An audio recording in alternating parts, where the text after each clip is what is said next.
তাপের পারদ উঠল ৪৩ ডিগ্রিতে, রেকর্ড পরিমাণে কমেছে ভারী বৃষ্টিপাত, বলছেন আবহাওয়াবিদরা। বৃহস্পতিবার পর্যন্ত স্কুল মাদ্রাসা বন্ধ, অসুস্থ হচ্ছে শিক্ষার্থীরা, হিট স্ট্রোকে আরও এক মৃত্যু। উপজেলা নির্বাচন থেকে সরে দাঁড়াননি মন্ত্রী এমপিদের স্বজনরা, কঠোর হতে সিদ্ধান্তহীনতায় আওয়ামী লীগ। ফিলিস্তিনে ইসরায়েলি আগ্রাসনের বিরুদ্ধে যুক্তরাষ্ট্রের আরও ২০ বিশ্ববিদ্যালয়ের বিক্ষোভ, একদিনে গ্রেপ্তার ২০০।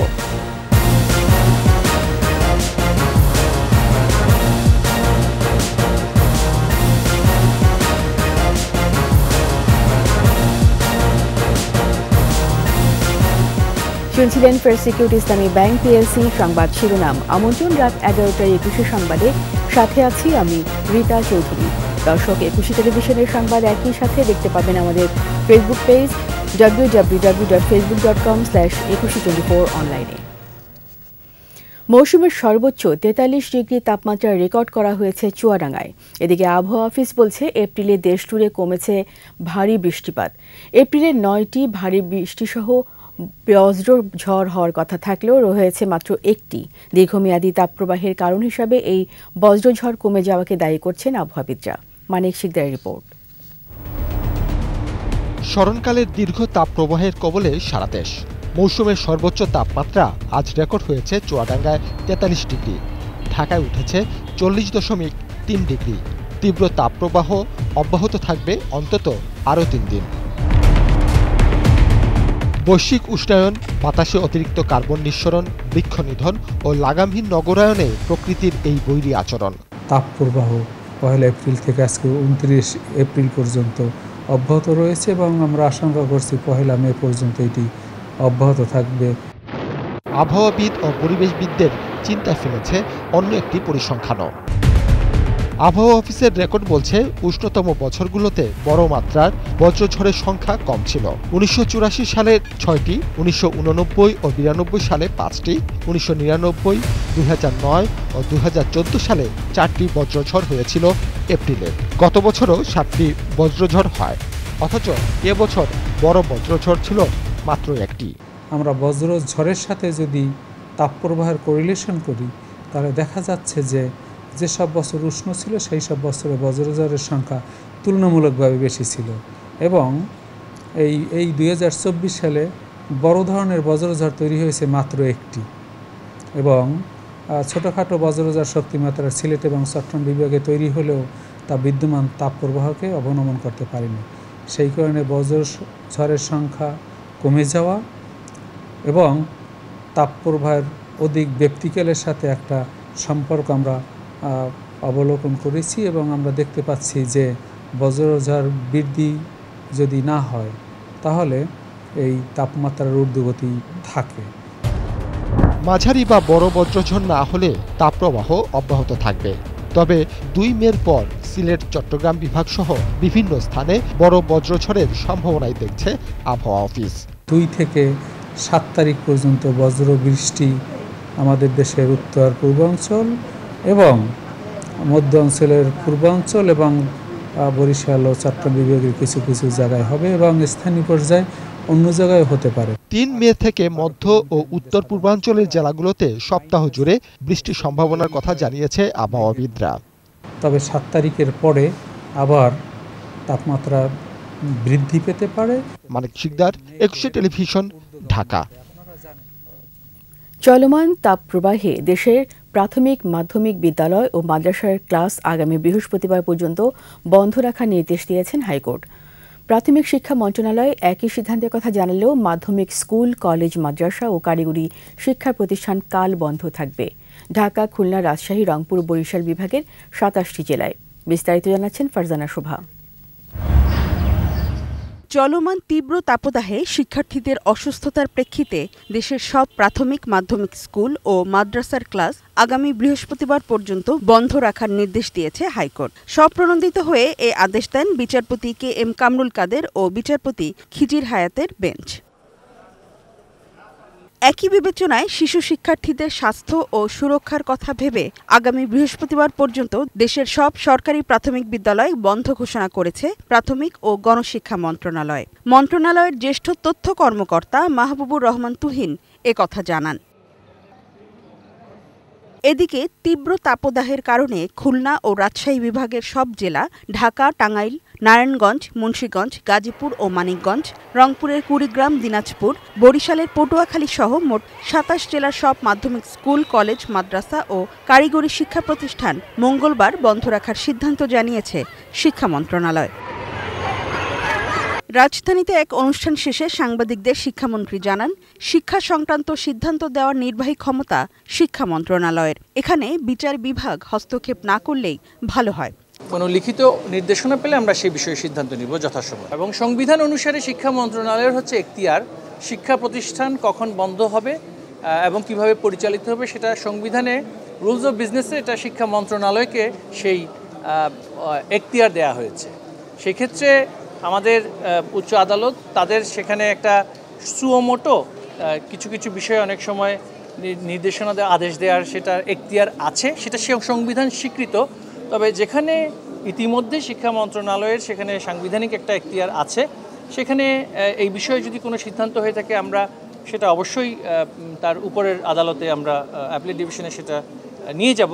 শিক্ষামন্ত্রীর যুক্তি, বেশ কিছু এলাকায় বৃষ্টি শুরু হওয়ায় সেসব স্থানে তাপমাত্রা ৩৮ ডিগ্রির কাছাকাছি থাকায় স্কুল বন্ধ করে পড়াশোনার ক্ষতি করার কোনো মানে হয় না।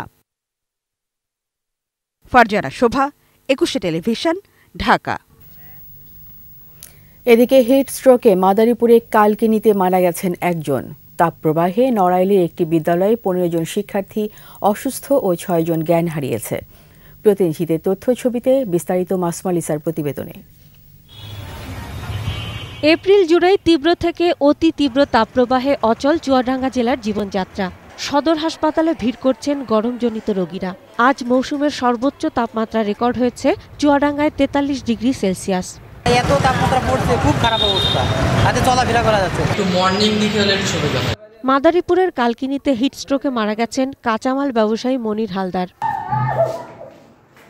নড়াইলের লোহাগড়া উপজেলার ইতনা মাধ্যমিক স্কুল ও কলেজের ১৫ জন শিক্ষার্থী অসুস্থ হয়ে পড়ে, জ্ঞান হারায় ৬ জন। পরে ছুটি ঘোষণা করা হয় শিক্ষা প্রতিষ্ঠানটি। শ্রেণী কার্যক্রম শুরু হওয়ার পরে বেলা ১২টার দিকে আমাদের কিছু ছাত্র, যেমন 6, 7 এবং 8-এর কিছু ছাত্র অসুস্থ হয়ে শ্রেণীর ভিতরে পড়ে যায় ক্লাস চলাকালীন সময়। ৪২ ডিগ্রি তাপমাত্রায় নাকাল রাজশাহীবাসী। প্রয়োজন ছাড়া ঘরের বাইরে বের হচ্ছেন না কেউ। নগরীতে শরবত, স্যালাইন ও পানি বিতরণ করেন যুবলীগ নেতাকর্মীরা। ৩ সপ্তাহের টানা ও ঊর্ধ্বমুখী তাপপ্রবাহে বিপর্যস্ত যশোর জেলার মানুষ। প্রাথমিক বিদ্যালয়গুলো খোলা থাকলেও তীব্র গরমে উপস্থিতি খুবই কম। প্রচন্ড গরমে আমরা চলাফেরা করতে আমাদের অনেক সমস্যা হচ্ছে। গরমে তো বাচ্চাদের সমস্যা হচ্ছে, অসুস্থ হয়ে পড়তেছে, বড়দেরও সমস্যা, বাচ্চাদেরও সমস্যা। পাবনা জেলায় তাপের পারদ ছুঁয়েছে রেকর্ড ৪২.৪ ডিগ্রি। ব্যাহত মানুষের দৈনন্দিন কাজ। আগুনের মতো বাতাস ও রৌদ্রের প্রখরতায় হাঁসফাঁস অবস্থা নাটোরেও। শরবতের দোকানগুলোতে ভিড় পথচারীদের। সিরাজগঞ্জের তাঁতশিল্পেও পড়েছে প্রভাব। প্রচণ্ড খরতাপে জেলার ৪,০৭,০০০ তাঁত শ্রমিক কর্মচারী কাজ করতে না পারায় উৎপাদন ব্যাহত। রয়েছে বিদ্যুতের লোডশেডিংও। কাজ করতে পারতেছে না, গাছতলা বসে আছে, তাঁতের কাজ করতে পারতেছে না, কোনো কাজই করতে পারতেছে না। গরমের তীব্রতায় হাঁসফাঁস অবস্থা গাইবান্ধাবাসীরও। গরমে ঘরে টিকতে না পেরে স্বস্তির খোঁজে পুকুর জলাশয়ে ছুটছেন শহুরে মানুষ। ময়মনসিংহে বন্ধ গ্রামের হাটবাজারের দোকানপাটও। বেশি বিপাকে রিকশা চালক ও শ্রমজীবীরা। বৃষ্টির জন্য দিনাজপুর সহ বিভিন্ন স্থানে ইস্তিসকার নামাজ পড়ছেন মুসল্লিরা। নারায়ণগঞ্জে কাউন্সিলরের সহায়তায় টিফিনের টাকা জমিয়ে ২,০০০ পথচারী, দিনমজুর ও গাড়ি চালকদের মাঝে খাবার পানি ও স্যালাইন বিতরণ করেছে নবম শ্রেণীর শিক্ষার্থীরা। মাসুম আলিসা, ২১ টেলিভিশন। উপজেলা পরিষদ নির্বাচনে দলীয় প্রতীক না থাকায় দলের সিদ্ধান্ত অমান্যকারীদের বিষয়ে কঠোর কোনো সিদ্ধান্তে যেতে পারছে না আওয়ামী লীগ। ভোটকে প্রশ্নের ঊর্ধ্বে রাখতে মন্ত্রী ও সংসদ সদস্যদের স্বজনদেরকে মনোনয়নপত্র প্রত্যাহারের নির্দেশ দেওয়া হলেও তা মানেননি অধিকাংশ প্রার্থী। বিস্তারিত জানাচ্ছেন ফারজানা শোভা। আসন্ন উপজেলা নির্বাচনকে অবাধ, সুষ্ঠু ও প্রভাবমুক্ত রাখতে আওয়ামী লীগের মন্ত্রী এমপিদের আত্মীয় স্বজনদেরকে প্রার্থী হতে নিষেধ করেছেন দলীয় সভাপতি প্রধানমন্ত্রী শেখ হাসিনা। নির্দেশ না মানলে সময়মতো দলীয় ব্যবস্থা নেওয়া হবে বলে বারবার হুঁশিয়ারিও উচ্চারণ করেছেন আওয়ামী লীগ সাধারণ সম্পাদক ওবায়দুল কাদের। কিন্তু বিভিন্নভাবে চেষ্টা করেও মন্ত্রী এমপিদের আত্মীয় স্বজনকে উপজেলা নির্বাচনের প্রতিদ্বন্দ্বিতা থেকে সরানো সম্ভব হয়নি। কেউ কেউ পরিকল্পিতভাবে তাদের অনুগতদের প্রার্থী করেছেন। ফলে নির্বাচনে নিজেদের প্রার্থীর পক্ষে স্থানীয় প্রশাসনের উপর প্রত্যক্ষ পরোক্ষ প্রভাব খাটাতে পারেন মন্ত্রী এমপিরা, এমন আশঙ্কা রয়ে যাচ্ছে। এ নিয়ে দফায় দফায় সাংগঠনিক সম্পাদকদের সাথে আলোচনা করেন দলের নীতি নির্ধারকরা। সিদ্ধান্ত না মানলে দলের মধ্যে দ্বন্দ্ব কোন্দল বাড়বে বলেও শঙ্কা করছেন তারা। শান্তিপূর্ণ ও উৎসবমুখর পরিবেশে অনুষ্ঠিত হয়, সেই জন্যই এই নির্দেশনা, এবং কেউ যাতে প্রভাব বিস্তার করতে না পারে এবং নির্বাচনকে কেউ যাতে প্রশ্নবিদ্ধ করতে না পারে এবং নির্বাচন নিয়ে যাতে কেউ বিতর্ক করার চেষ্টা করতে না পারে, সেই লক্ষ্যেই এই নির্দেশনা। তবে বাস্তবে মাত্র ২-৩টি উপজেলায় মন্ত্রী ও সংসদ সদস্যের পরিবারের সদস্যরা মনোনয়ন প্রত্যাহার করলেও অন্যখানে দলীয় প্রধানের নির্দেশ মানছেন না কেউই। আমরা সাংগঠনিক সম্পাদক সেই বিষয়টা জেলায় আমরা যোগাযোগ করেছি, সংসদ সদস্য এবং মন্ত্রী মহোদয়দের সাথে যোগাযোগ করেছি। অনেকে উদ্যোগ করেছেন, অনেকে করেননি। অনেকে বলছে যে আমরা মনোনয়ন জমা দেওয়ার পরে এই সিদ্ধান্তটা এসেছে, এটাও ঠিক। বিভিন্ন প্রার্থীর বিরুদ্ধে প্রভাব প্রদর্শন, শৃঙ্খলা ও আচরণ ভঙ্গের বিষয়ে দলের কেন্দ্রীয় কার্যালয়ে জমা পড়েছে বেশ কয়েকটি অভিযোগ। সেগুলো তাৎক্ষণিক সমাধানের চেষ্টা করছেন সাংগঠনিক দায়িত্বপ্রাপ্ত নেতারা। নির্দেশনা অনুযায়ী অনেকেই প্রত্যাহার করেছে এবং দ্বিতীয় ধাপ, তৃতীয় ধাপে কিন্তু সেই ধরনের সংখ্যা নেই। এটার সংখ্যা একেবারেই কমে এসেছে। যারা আচরণবিধি লঙ্ঘন করবে, যারা নির্বাচনকে প্রভাবিত করার চেষ্টা করবে, তাদের বিরুদ্ধে নির্বাচন কমিশন কঠিন এবং কঠোর ব্যবস্থা গ্রহণ করবে এবং সেই ক্ষেত্রে দল আমরা তাদেরকে সেই সহযোগিতা করব। দল থেকে মনোনয়ন দিলে না, সে যদি কেউ যদি সিদ্ধান্ত না মানতো তাহলে বলা যাইতো যে আমরা সাংগঠনিক সিদ্ধান্ত নেব। আর এটা হচ্ছে যে আমাদের নেত্রী নির্দেশনা দিয়েছে নির্বাচনে একটি প্রভাবমুক্ত রাখার জন্য। আমরা নির্বাচনটাকে ভালো করার ক্ষেত্রে সর্বাত্মক সহযোগিতা করব, দলের পক্ষ থেকে সরকারও সহযোগিতা করবে। প্রথম দফার নির্বাচনকে অ্যাসিড টেস্ট হিসেবে দেখে পরের ধাপগুলোতে সিদ্ধান্ত পরিবর্তনের ইঙ্গিত দিয়েছে দলটি। ৩০ এপ্রিল গণভবনে দলের কেন্দ্রীয় কার্যনির্বাহী কমিটির সভায় এ বিষয়ে আসতে পারে নতুন কৌশলের দিক নির্দেশনা। ফারজানা শোভা, ২১ টেলিভিশন, ঢাকা। গাজায় ইসরায়েলি আগ্রাসনের প্রতিবাদে বিক্ষোভে উত্তাল যুক্তরাষ্ট্রের বিশ্ববিদ্যালয়গুলো। নতুন করে আরও ২০টি বিশ্ববিদ্যালয়ে ছড়িয়ে পড়েছে আন্দোলন। একদিনেই গ্রেপ্তার করা হয়েছে শিক্ষার্থীসহ ২০০ জনকে। নিচ্ছি সংবাদ বিরতি। যখন ফিরছি তখন অন্যান্য খবরের সঙ্গে আরও থাকবে।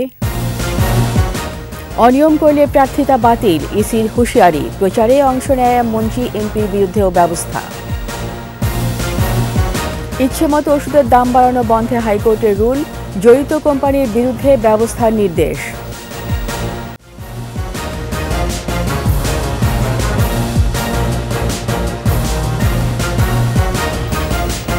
আবার আমন্ত্রণ রাত ১১টার ২১ সংবাদে। থাইল্যান্ডে ৬ দিনের রাষ্ট্রীয় সফর শেষে দেশে ফিরেছেন প্রধানমন্ত্রী শেখ হাসিনা। বিমান বাংলাদেশে একটি বিশেষ ফ্লাইটে বেলা ১১:৩০টার দিকে প্রধানমন্ত্রী ও তাঁর সফরসঙ্গীদের নিয়ে শাহজালাল বিমানবন্দরে অবতরণ করেন। বিমানবন্দরে প্রধানমন্ত্রী শেখ হাসিনা ও বঙ্গবন্ধু কন্যা শেখ রেহানাকে স্বাগত জানান আওয়ামী লীগ সাধারণ সম্পাদক ও সেতুমন্ত্রী ওবায়দুল কাদের। এ সময় প্রধানমন্ত্রীর কার্যালয়ে ঊর্ধ্বতন কর্মকর্তা, সশস্ত্র বাহিনীর প্রধানরা সহ সরকারের বিভিন্ন পর্যায়ের কর্মকর্তারা উপস্থিত ছিলেন। এর আগে থাইল্যান্ডের স্থানীয় সময় সকাল ১০টায় ব্যাংককের ডন মুয়াং আন্তর্জাতিক বিমানবন্দরে প্রধানমন্ত্রী শেখ হাসিনাকে গান স্যালুট দিয়ে বিদায় জানানো হয়। থাই প্রধানমন্ত্রী শ্রেথা তভিসিনের আমন্ত্রণে দ্বিপক্ষীয় সম্পর্ক জোরদারে নানা কর্মসূচি হাতে নিয়ে থাইল্যান্ড সফর করেন প্রধানমন্ত্রী শেখ হাসিনা। বহুপাক্ষিক আনুষ্ঠানিকতার মধ্যে গত 25 এপ্রিল ব্যাংককের জাতিসংঘের অর্থনৈতিক ও সামাজিক কমিশন ইউএনএসক্যাপের ৮০তম অধিবেশনে যোগ দেন প্রধানমন্ত্রী শেখ হাসিনা।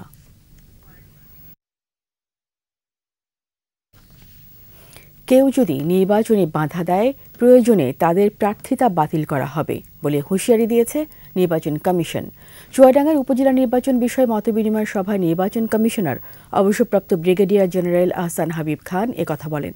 এদিকে সকালে রাজবাড়ীতে মতবিনিময় সভায় নির্বাচন কমিশনার মোহাম্মদ আলমগীর বলেন, কোনো প্রার্থীর পক্ষে স্থানীয় এমপি, মন্ত্রী বা বড় কোনো কর্মকর্তা প্রচার চালালে প্রার্থিতা বাতিল হবে।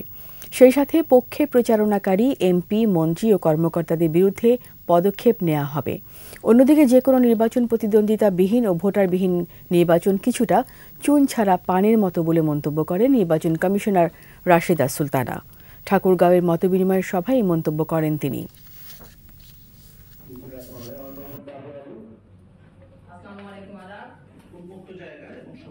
নির্বাচনের প্রতিদ্বন্দ্বিতাবিহীন ভোট, এটা যে অনেকটা চুন ছাড়া পানের মতো। যারা পান খান তারা ভালো বলতে পারবেন যে চুন ছাড়া নাকি পান কোনো টেস্ট লাগে না। তো নির্বাচনের বিষয়টা কিন্তু এরকম, কথা কি বুঝছেন? তো এই জন্য আপনাদের উপস্থিতিটাও, আপনাদের এখানে সরব প্রতিদ্বন্দ্বিতা যেরকম দরকার, ঠিক ভোটারদের উপস্থিতি, ভোটারদের আনা, তাদের ভোটাধিকারটা প্রয়োগ করার পরিবেশ দেওয়া, এটাও কিন্তু অত্যন্ত জরুরি। খেয়াল খুশি মতো ওষুধের দাম বাড়ানো বন্ধে পদক্ষেপ নিতে স্বাস্থ্য সচিব ও ওষুধ প্রশাসনকে নির্দেশ দিয়েছেন হাইকোর্ট। বিচারপতি মোস্তফা জামান ইসলামের নেতৃত্বাধীন হাইকোর্ট বেঞ্চ নির্দেশ দেন। জড়িত কোম্পানিগুলির বিরুদ্ধে ব্যবস্থা নিয়ে 30 দিনের মধ্যে জানাতে বলা হয়েছে ওষুধ প্রশাসন অধিদপ্তরের মহাপরিচালককে। একই সঙ্গে অব্যাহতভাবে ওষুধের মূল্যবৃদ্ধি রোধে কর্তৃপক্ষের নিষ্ক্রিয়তা কেন অবৈধ হবে না তা জানতে চেয়ে রুলও জারি করেছেন উচ্চ আদালত। অন্যদিকে ফার্মাসিউটিক্যালস কোম্পানিগুলোকে বলা হয়েছে যাতে সরকারি অনুমোদন ব্যতীত কাঁচামাল আমদানি করতে না পারে, সেই সাথে অনুমোদন ছাড়া বিদেশি ওষুধ বিক্রি বন্ধেরও নির্দেশ দিয়েছেন হাইকোর্ট।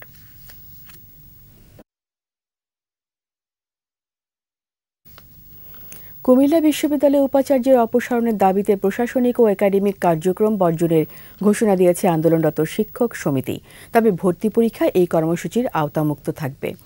সোমবার বিশ্ববিদ্যালয়ের শিক্ষক লাউঞ্জে শিক্ষক সমিতি জরুরি সাধারণ সভা শেষে এই সিদ্ধান্তের কথা জানান সমিতির সভাপতি অধ্যাপক ড মোহাম্মদ আবু তাহের। এ সময় তিনি জানান, দাবি আদায় না হওয়া পর্যন্ত তারা অনড় থাকবেন। এছাড়া উপাচার্য AFM আব্দুল মঈনের নেতৃত্বে বহিরাগত সন্ত্রাসীদের শিক্ষকদের উপর নির্যাতনে থানায় অভিযোগ জানান তারা।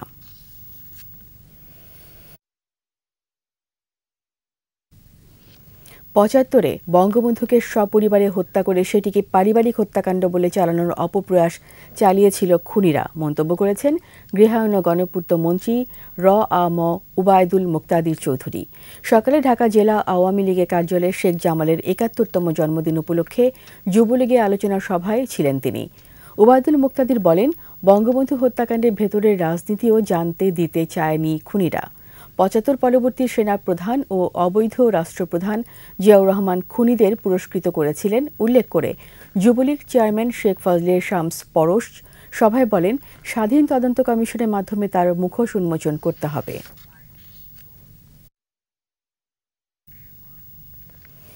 রাজধানীর শাহজাহানপুরে আওয়ামী লীগ নেতা জাহিদুল ইসলাম টিপু ও কলেজ ছাত্রী সামিয়া আরফরান প্রীতিকে গুলি করে হত্যা মামলায় ৩৩ জন আসামির বিচার শুরু হয়েছে।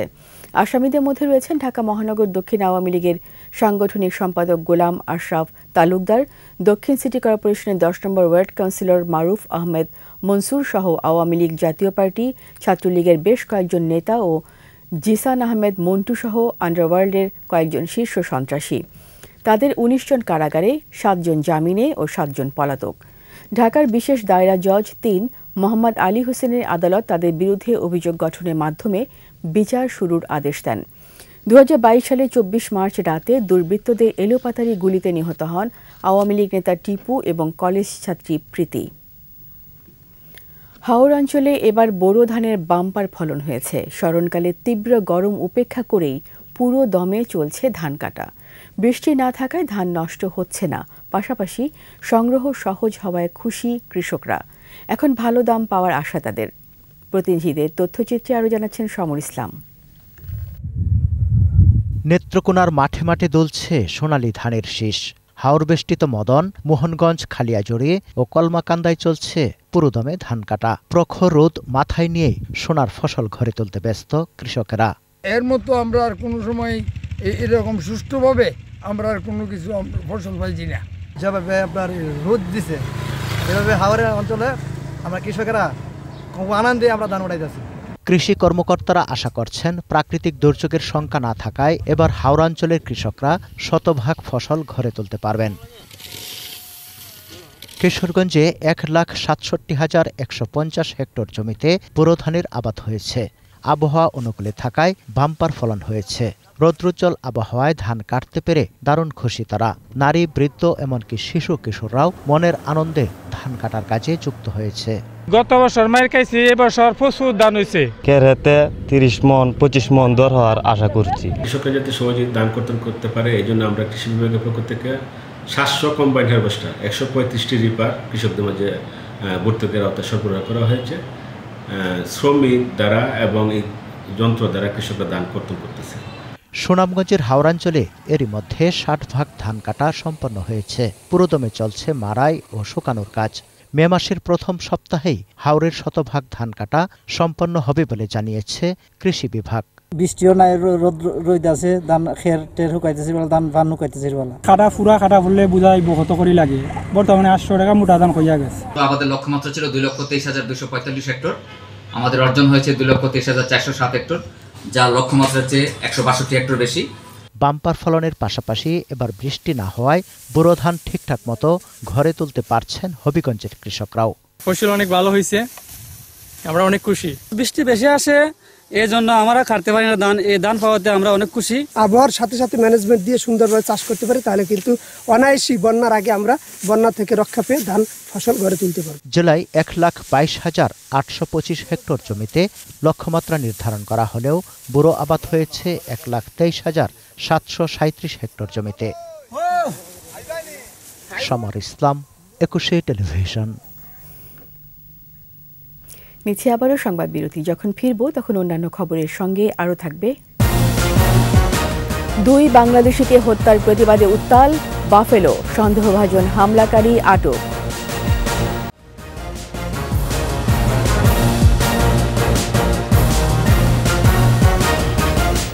আবার আমন্ত্রণ রাত 11টার 21 সংবাদে।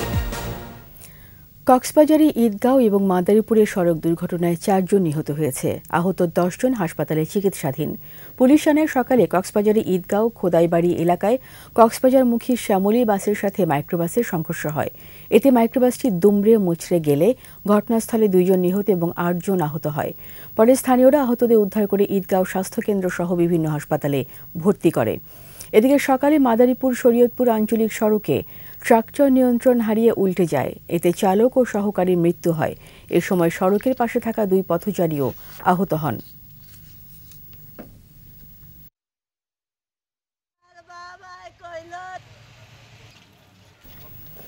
বাংলাদেশ চলচ্চিত্র শিল্পী সমিতির নতুন কমিটির শপথ গ্রহণ অনুষ্ঠানে সাংবাদিকদের উপর হামলাকারীদের শনাক্ত করে দ্রুত বিচারের আওতায় নিয়ে আসার আহ্বান জানিয়েছে টিভি ক্যামেরা জার্নালিস্ট অ্যাসোসিয়েশন সহ বিভিন্ন সাংবাদিক সংগঠন। জাতীয় প্রেস ক্লাবের সামনের প্রতিবাদ সমাবেশে সাংবাদিক নেতারা বলেন, গণমাধ্যম কর্মীদের উপর বর্বরোচিত হামলা মুক্ত চর্চার বিরুদ্ধে আঘাত, যা কখনো মেনে নেওয়া যায় না। এফডিসি ভেতরে এমন ন্যাক্কারজনক হামলাকারীদের শাস্তি ও আহতদের ক্ষতিপূরণ সহ 4 দফা দাবি জানান তারা। দ্রুত এর সমাধান না হলে এফডিসির সকল কার্যক্রম সাংবাদিক সমাজ বয়কট করবে বলেও হুঁশিয়ারি দেন তারা। সমাবেশে ছিলেন বাংলাদেশ ফেডারেল সাংবাদিক ইউনিয়ন, ঢাকা সাংবাদিক ইউনিয়ন সহ টিসি এর নেতারা।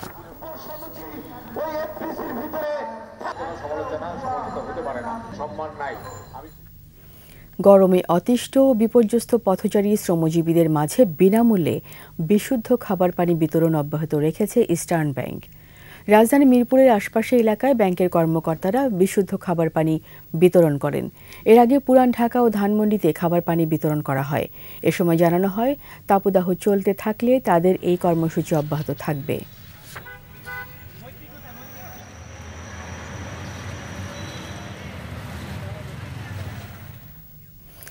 আগারগাঁওয়ে টেকসই সুনীল অর্থনীতি নিয়ে আন্তর্জাতিক সেমিনার করেছে বঙ্গবন্ধু শেখ মুজিবুর রহমান মেরিটাইম ইউনিভার্সিটি। উপস্থিত ছিলেন শিক্ষামন্ত্রী মহিবুল হাসান চৌধুরী, নৌবাহিনী প্রধান অ্যাডমিরাল এম নাজমুল হাসান, পররাষ্ট্র মন্ত্রণালয় মেরিটাইম অ্যাফেয়ার্স ইউনিটের সচিব অবসরপ্রাপ্ত রিয়ার অ্যাডমিরাল মোহাম্মদ খুরশেদ আলম, বাংলাদেশে নিযুক্ত জাপানের রাষ্ট্রদূত ইওয়ামা কিমিনোরি, বিশ্ববিদ্যালয়ের vice chancellor rear admiral Mohammad Musa সহ অন্যান্যরা। যোগ দেন ভারত, চীন, নেদারল্যান্ডস, যুক্তরাজ্য এবং বাংলাদেশের মেরিটাইম বিশেষজ্ঞরা।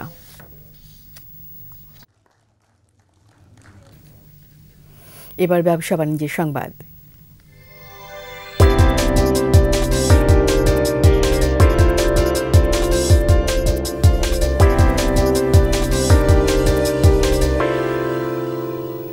কক্সবাজারে 7 রিং সিমেন্ট ডিলার কনফারেন্স হয়েছে। অংশ নেন বাংলাদেশের দক্ষিণ ও উত্তরবঙ্গ প্রতিষ্ঠানটির পরিবেশক এবং ভারত থেকে আসা 7 রিং সিমেন্টের আমদানিকারক ও পরিবেশকরা।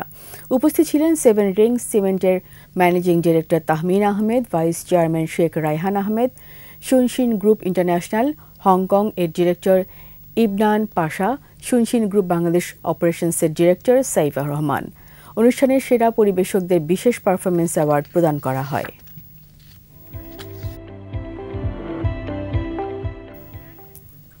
এবার আন্তর্জাতিক খবর।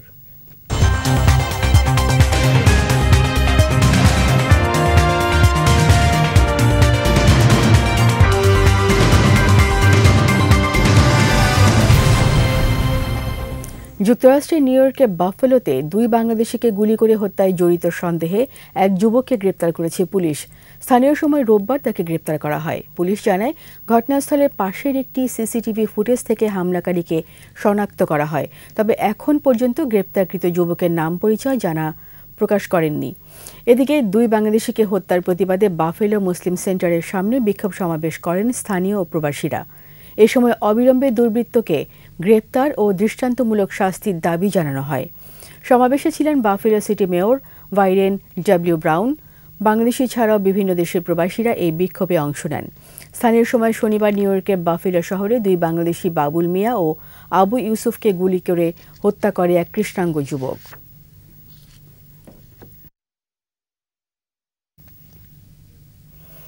যুক্তরাষ্ট্রের নিউ ইয়র্কের বাফেলোতে 2 বাংলাদেশিকে গুলি করে হত্যায় জড়িত সন্দেহে এক যুবককে গ্রেপ্তার করেছে পুলিশ। স্থানীয় সময় রোববার তাকে গ্রেপ্তার করা হয়। পুলিশ জানায়, ঘটনাস্থলের পাশে একটি সিসিটিভি ফুটেজ থেকে হামলাকারীকে শনাক্ত করা হয়। তবে এখন পর্যন্ত গ্রেপ্তারকৃত যুবকের নাম পরিচয় প্রকাশ করেননি। এদিকে 2 বাংলাদেশিকে হত্যার প্রতিবাদে বাফেলো মুসলিম সেন্টারের সামনে বিক্ষোভ সমাবেশ করেন স্থানীয় প্রবাসীরা। এ সময় অবিলম্বে দুর্বৃত্তকে গ্রেপ্তার ও দৃষ্টান্তমূলক শাস্তির দাবি জানানো হয়। 5 ম্যাচ সিরিজের দ্বিতীয় টি-20তে কাল মুখোমুখি হচ্ছে বাংলাদেশ ও ভারত নারী ক্রিকেট দল। সিলেট স্টেডিয়ামে ম্যাচটি শুরু হবে বিকেল 4টায়। সিরিজের প্রথম ম্যাচে ভারতের কাছে 44 রানে হেরেছে বাংলাদেশ। স্বাগতিকদের ব্যাটিং ও ফিল্ডিং ব্যর্থতায় 1-0তে এগিয়ে গিয়েছে সফরকারীরা। নিজেদের ভুল শুধরিয়ে দ্বিতীয় ম্যাচে ঘুরে দাঁড়াতে চাইছে নিগার সুলতানারা। বিশেষ করে ব্যাটিং ব্যর্থতা থেকে বের হয়ে আসতে চাইছে স্বাগতিকরা। ঘরে মাঠে সিরিজে টিকে থাকতে এই ম্যাচে জয়ের পরিকল্পনা নিয়েই লড়বে টিম বাংলাদেশ।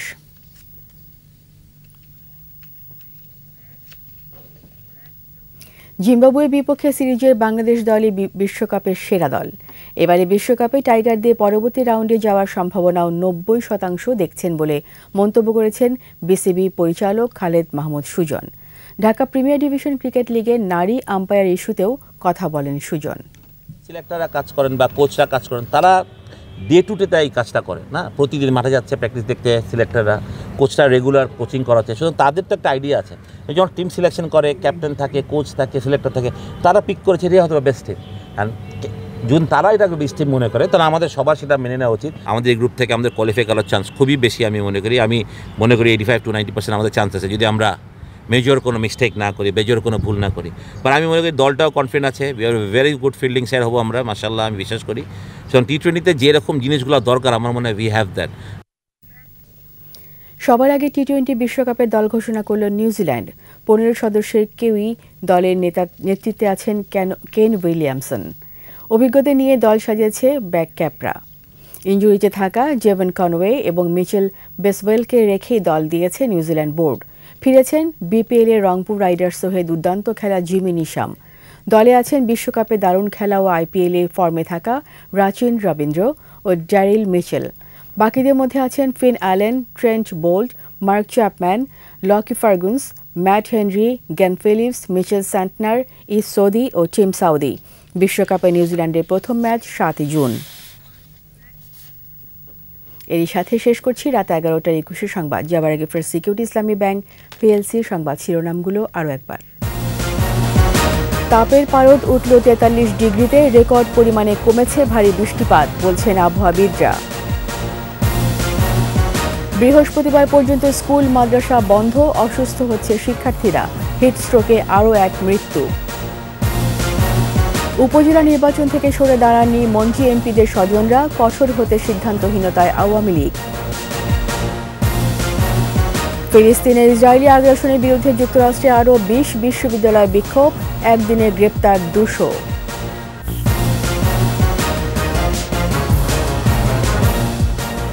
সবশেষ খবর জানতে ডায়াল করুন 2021 নম্বরে আর ভিজিট করুন 21-tv.com ওয়েবসাইটে।